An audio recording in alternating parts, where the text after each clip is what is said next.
Good morning, welcome to our channel.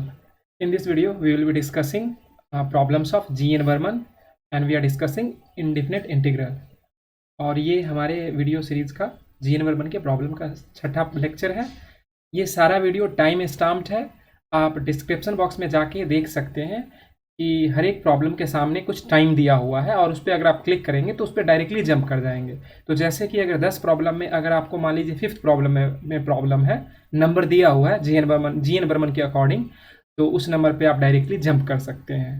ठीक है, तो चलिए शुरू करते हैं। ये हमारा आज का 10 प्रॉब्लम है और 1733 से हम लोग 1742 तक डिस्कस करने वाले हैं। तो चलिए, हमारा आज का पहला प्रॉब्लम।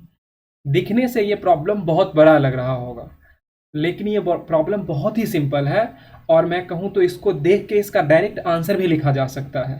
पर हमको यहाँ पे सीखने के लिए हम हैं, और सीखने के लिए है तो हम एक एक चीज़ इसका डिस्कस करेंगे।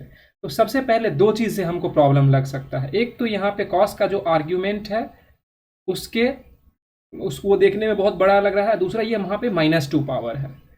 तो हम क्या करते हैं, इस कॉस के आर्ग्यूमेंट को थोड़ा छोटा कर लेते हैं। हम क्या करते हैं, let y is equal to 2x minus pi upon 4। तो dy हो जाएगा d 2x minus d pi by 4। अब मैं थोड़े दिनों के बाद मैं ये स्किप कर दूंगा, मैं डायरेक्टली लिख दूंगा कि ये 2dx हो गया। ये टर्म 0 हो गया क्योंकि पाई अपॉन 4 कॉन्स्टेंट टर्म है। तो half dy is equal to dx। ये हमारा dx का वैल्यू पता चल गया। और हम क्या करते हैं, हम अपनी इक्वेशन को रीराइट करते हैं। cos y और होल का पावर -2 dy और dx के लिए हाफ dy है तो हम बाहर में एक हाफ ले लेंगे, इज इक्वल टू हाफ। और इसको हम लिख सकते हैं क्या, 1 upon cos square y dy। ये बेसिकली है क्या, ये है सेक स्क्वायर y dy। और हम लोग इंटीग्रेशन के स्टैंडर्ड रिजल्ट में देखे हैं कि सेक स्क्वायर y जो होता है वो tan y का ये होता है, इसका इंटीग्रेशन tan y होता है, या tan y का डिफ्रेंसिएशन सेक स्क्वायर y होता है। तो हम ये लिखेंगे half tan y plus c half. और y का वैल्यू हमारा क्या है, tan 2x minus pi by 4 plus c। तो ये हो गया हमारा आंसर। इसमें लर्निंग क्या है, लर्निंग ये है कि हम ये दो चीज़ हमको देखना था। आर्ग्यूमेंट में x के साथ जो मल्टीप्लाइड हो वो उतना टर्म से डिवाइड करेंगे, तो हम यहाँ पे हाफ से डिवाइड करें। और यहाँ पे cos का -2 यानी कि 1 अपॉन cos स्क्वायर जो कि सेक स्क्वायर होता है, तो इस पूरे इंटीग्रेशन को डायरेक्टली हम लोग tan और जो आर्ग्यूमेंट है उसके फॉर्मेट में लिख देते और डिवाइडेड बाय 2 कर दिए। तो इसको हम डायरेक्टली भी लिख सकते हैं जब हम लोग एग्ज़ाम वगैरह में है, तो खासकर ऑब्जेक्टिव पेपर अगर है तो जहाँ पे स्टेप का मार्किंग वगैरह नहीं होता है, तो हम वहाँ पे डायरेक्टली जंप कर सकते हैं। बट कुछ लोगों को नहीं समझ में ये चीज़ आ रहा हो तो कोई बात नहीं है। अब ये सारा प्रोसीजर, ये जो हम ये सारा करे हैं, आप इसको फॉलो कीजिए और थोड़े दिनों में आप एकदम कंफर्टेबल हो जाएंगे। अभी हमारा प्रॉब्लम कहाँ 1676 से 33 तक पहुंचा है, तो ऑलमोस्ट हम 50 प्रॉब्लम के करीब करे हैं। जैसे 100 प्रॉब्लम क्रॉस करेगा, और ये मेरा क्रॉस करने का नहीं है, आपका क्रॉस करने का है। जैसे ही आप 100 प्रॉब्लम बना लीजिएगा, आपका अंडरस्टैंडिंग बहुत ड्रास्टिकली इम्प्रूव हो जाएगा और आपको खुद फील होने लगेगा। प्रॉब्लम नहीं बनेगा तो आपको पता चलेगा कि आप क्या नहीं कर पा रहे हैं, क्योंकि बहुत बार ऐसा प्रॉब्लम होता है कि आपको पता ही नहीं चल रहा है कि क्या करना है या क्या नहीं हो रहा है। तो ये चीज़ इंपॉर्टेंट है। अगले प्रॉब्लम पे हम लोग चलते हैं। ये बहुत ही सिंपल प्रॉब्लम है। इसको आप क्या कर दीजिए, e to the power y हमारा इसमें मेन टर्म है। हम y को क्या करेंगे, let y is equal to e to the power x, dy is equal to, इसका derivative e to the power x ही होता है, e to the power x dx। अब देखिए, e to the power x यहाँ है, dx यहाँ है। हम इसको रीराइट करेंगे तो क्या हो जाएगा, साइन y dy। और साइन y का हमको पता है होता है minus cos y plus c। और फिर हम y को x के फॉर्मेट में लिखेंगे, तो e to the power x plus c। ये हमारा हो गया इसका आंसर। ठीक है, ये बहुत ही सिंपल प्रॉब्लम है और e to the power x एक बहुत ही अच्छा फंक्शन है। e टू दी पावर एक ऐसा फंक्शन है जिसका डेरिवेटिव और इंटीग्रेशन सेम होता है। जैसे देखिए d e to the power x dx is equal to e to the power x, integration e to the power x dx is equal to e to the power x plus सी।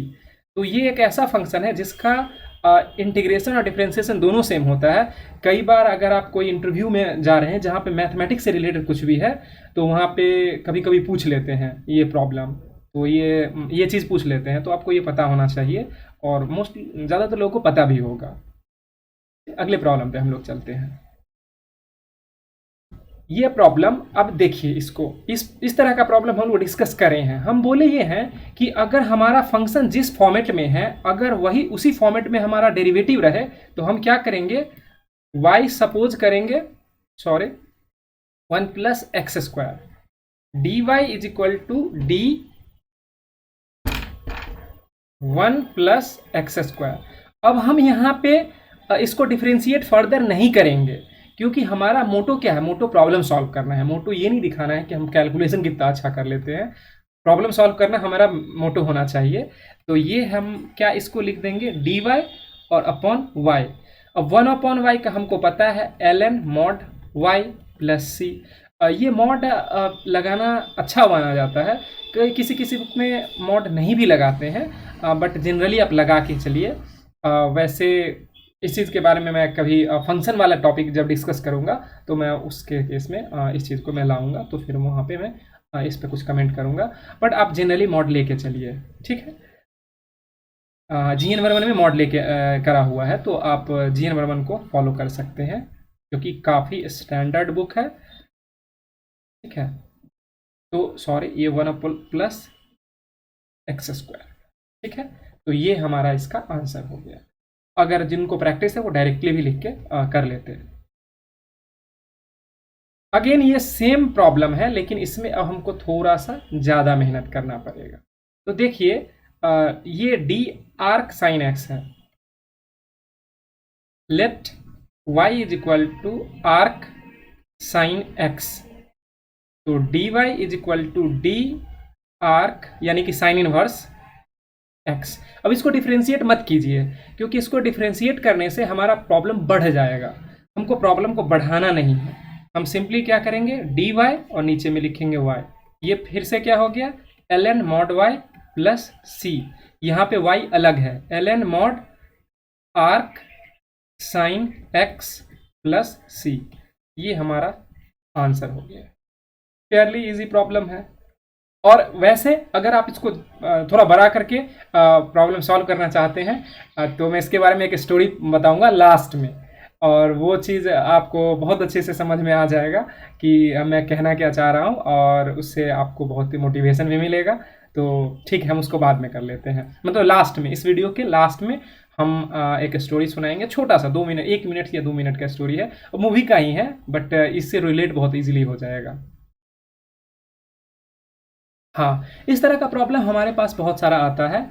इस problem में देखिए, जब भी इस तरह का situation हो, नीचे में क्वाड्रेटिक हो और ऊपर में अगर लीनियर टर्म हो, तो सबसे पहले देखते हैं कि इसका डेरिवेटिव ऊपर में है कि नहीं। तो हम क्या करते हैं, मान लेते हैं कि y हमारा x square minus 3x plus 8 है। तो डी वाई क्या हो जाएगा, D x square minus 3x plus 8।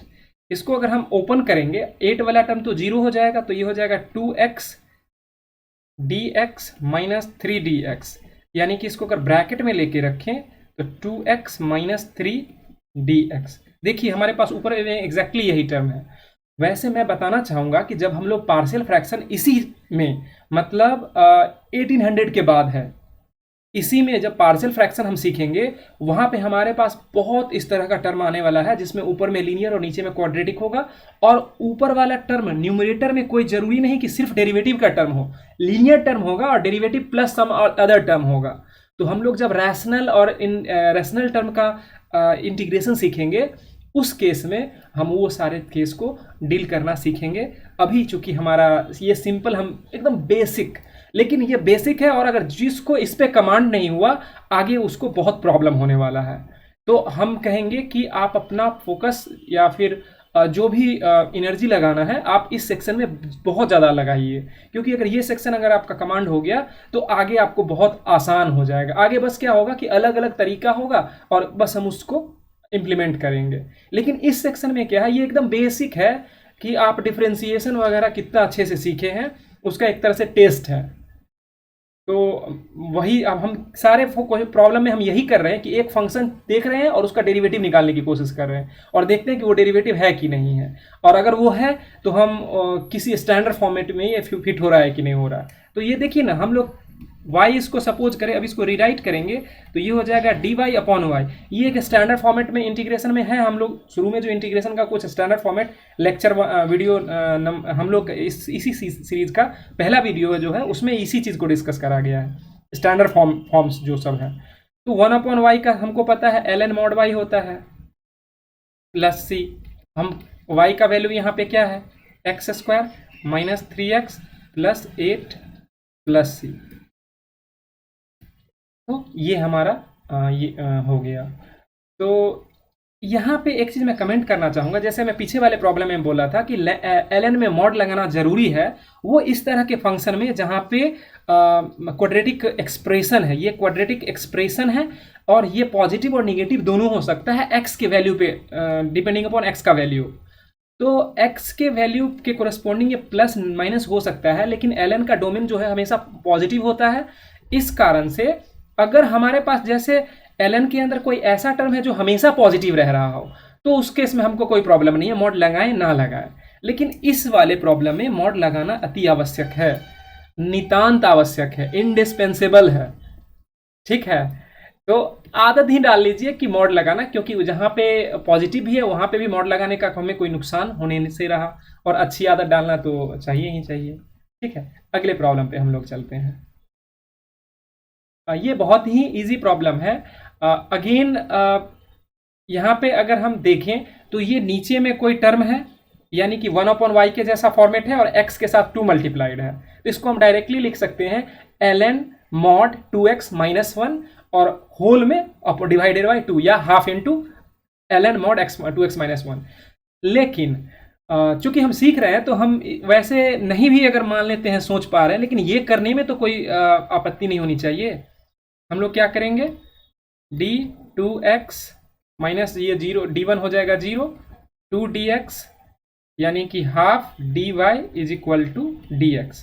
अब इस चीज़ को हम अगर यहाँ पे सब्सटीट्यूट करें तो dx के जगह पे हाफ dy यानी कि y upon y, dy upon y, और ये हाफ बाहर में, half ln mod y plus c, half ln mod 2x minus 1 plus c. तो ये हमारा आंसर हो गया। यही चीज़ हम लोग हम बोल भी रहे थे कि ln मॉड 2x माइनस 1 और डिवाइडेड बाई 2 या half into ln mod 2x minus 1 हम लोग कर सकते हैं डायरेक्टली भी इसको देख के, लेकिन कोई प्रॉब्लम नहीं है। आप अभी हम तो बोले हैं कि ये वाला सेक्शन 1802 तक सर जाएगा, 1799 या 1800 तक जाएगा। तो इस सेक्शन में आप सारे केस में आप ये कीजिए। ये करने का आपको फायदा ये होगा कि आपको इतना प्रैक्टिस हो जाएगा कि आपको समझ में आने लगेगा कि कहाँ पे कांस्टेंट कैसे आएगा, कैसे बाहर जाएगा। और अगर ये चीज़ समझ में आ गया तो आपका काम बहुत आसान हो जाएगा आगे के सेक्शन में। ठीक है, हम लोग अगले प्रॉब्लम पे चलते हैं। हाँ, ये प्रॉब्लम जो है एक जनरल प्रॉब्लम है। यहाँ पे हम c और m के वैल्यू को चेंज करके इसमें बहुत तरह के प्रॉब्लम को बना सकते हैं। इनफैक्ट पीछे का प्रॉब्लम अगर देखें तो वो क्या है, 2x माइनस 1 dx, c को 2 रखिए और m को माइनस 1 रखिए, तो ये प्रॉब्लम बन गया। इसका मतलब ये एक मास्टर प्रॉब्लम है और इससे हम बहुत सारा प्रॉब्लम बना सकते हैं खुद से, और इनफैक्ट आप ट्राई भी कर सकते हैं m का अलग अलग वैल्यू के लिए। तो हम क्या करते हैं, हम अपने स्टैंडर्ड फॉर्मेट को चलेंगे और लास्ट में फिर मैं कमेंट कर दूंगा इसमें। dy is equal to cx plus m is equal to dcm plus dm। ये टर्म m कांस्टेंट है तो ये 0 हो गया, इसमें c बाहर आया dx, तो 1 upon c dy is equal to dx। ये हमारा फाइनल रिजल्ट आ गया। इसको हम यहाँ पे सब्स्टिट्यूट करेंगे, डी वाई नीचे में y और 1/c। तो हम यहाँ पे क्या करेंगे, 1/c ln mod y plus c. Sorry, यहाँ पे आप c के जगह पे कोई दूसरा कांस्टेंट, यहाँ पे c के जगह पे k मान लेते हैं। 1/c ln mod c x plus m plus k। कोई बता सकता है कि यहाँ पे k क्यों लिए हैं, c क्यों नहीं लिए हैं? एकदम सिंपल सा लॉजिक है, आप हमको कमेंट में बताइए। ये भी प्रॉब्लम हमारा इजी है। क्यों इजी है? क्योंकि एक्स स्क्वायर का हमको पता है x 2x dx 2x होता है। तो हम क्या करेंगे, y is equal to x square plus 1 लेंगे, dy is equal to d x square plus 1 d x square plus d1। ये टर्म 0 हो गया, ये हो जाएगा 2x dx। वहाँ पे हमारे पास x dx है तो हम लिखेंगे half dy is equal to x dx। इस वैल्यू को यहाँ सब्स्टिट्यूट करते हैं, dy ये हो गया y, तो क्या हो गया, half ln mod y plus c, और ये क्या हो गया, ln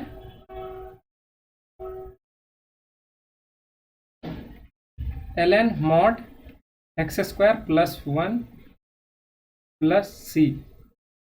आंसर देखिए, यहाँ पे मैं एक चीज बोलना चाहूंगा। मैं थोड़ी देर पहले बोला था कि एक्स स्क्वायर प्लस 1 एक्स के सारे, एक्स स्क्वायर प्लस 1 एक्स के सारे वैल्यूज के लिए पॉजिटिव रहेगा, मतलब सारे एक्स, सारे रियल एक्स के लिए। इमेजिनरी की बात मैं नहीं कर रहा, अभी हम लोग रियल नंबर पे डील कर रहे हैं। सारा पूरा कैलकुलस हम लोग अभी रियल पे डील करेंगे। जब हायर लेवल में जाएंगे तो कॉम्प्लेक्स वेरिएबल आता है, उसमें मतलब कॉम्प्लेक्स वेरिएबल का भी इंटीग्रेशन और डिफ्रेंसिएशन होता है, वो अलग चीज़ है, हम उसमें नहीं जा रहे हैं। तो हम लोग रियल की बात कर रहे हैं, तो एक्स स्क्वायर माइनस 1 हमेशा पॉजिटिव होगा। और इसी कारण से हम इस केस में अगर मॉड नहीं भी लगाएं तो चलेगा, मगर लगाने से कोई अपराध नहीं है, कोई प्रॉब्लम नहीं है। तो हम इसको आदत यही मॉड का ही रखेंगे। बट मैं बस जस्ट क्लैरिफिकेशन के लिए कि हम लोग अगर ऐसा करें तो वो गलत नहीं माना जाएगा, बस ये बात है। अगले प्रॉब्लम पे चलते हैं। ये भी वैसा ही प्रॉब्लम है, बस एक तरह से रिपीटेशन, वैल्यू चेंज कर दिया। X cube plus 1 d y d x cube plus 1 d x cube plus d1, ये टर्म 0 हो गया, ये हो गया 3x स्क्वायर dx। तो हम क्या लिख सकते हैं, 1/3 dy is equal to x square dx। यहाँ पे एक्स स्क्वायर dx हमारे पास है, तो हम क्या करेंगे, 1/3 बाहर ले लिए, dy और नीचे में y, इसको लिख सकते हैं 1/3 और ln mod y plus c। यहाँ पे मॉड लगाना जरूरी है क्योंकि एक्स क्यू प्लस 1 हमेशा पॉजिटिव हो ये जरूरी नहीं है। रियल x के रियल वैल्यूज के लिए -2 आप रख के देखिए तो नेगेटिव हो जाएगा, तो इसीलिए यहाँ मॉड मस्ट है। इसीलिए हम मॉड का आदत ही डाल लेंगे, ये सोचना ही नहीं पड़ेगा कि कहाँ पे पॉजिटिव है और कहाँ पे नहीं है। X cube plus 1 plus c, तो ये हमारा हो गया final answer. Last but not the least, again हमारा e to the power x है। हम क्या करेंगे, y is equal to e to the power x plus 1।